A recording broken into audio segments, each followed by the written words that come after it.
नमस्कार, मेरा नाम जसकीरत है और आज मैं आपके सामने सर्वेश्वर दयाल सक्सेना जी की कविता देश कागज पर बना नक्शा नहीं होता प्रस्तुत करने जा रही हूं।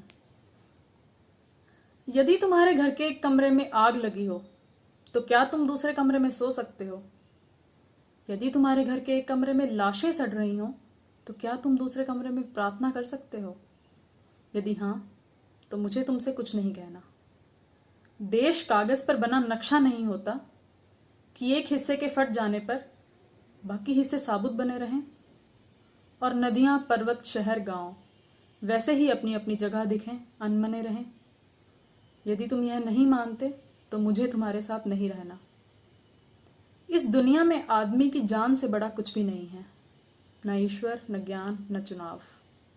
कागज पर लिखी कोई भी इबारत फाड़ी जा सकती है और जमीन की 7 परतों के भीतर गाड़ी जा सकती है।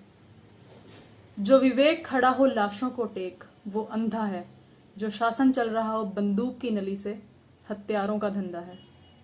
यदि तुम ये नहीं मानते तो मुझे एक क्षण भी अब तुम्हें नहीं सहना है।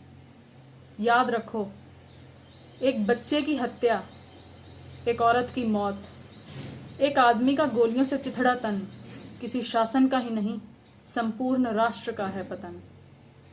ऐसा खून बहकर धरती में जज्ब नहीं होता, आकाश में फहराते झंडे को काला करता है।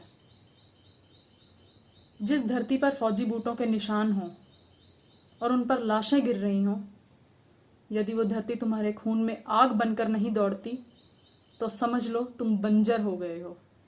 तुम्हें यहाँ सांस लेने तक का नहीं है अधिकार। तुम्हारे लिए नहीं रहा अब यह संसार। आखिरी बात बिल्कुल साफ, किसी हत्यारे को कभी मत करो माफ, चाहे हो वो तुम्हारा यार, धर्म का ठेकेदार या लोकतंत्र का स्वनाम धन्य पहरेदार। धन्यवाद।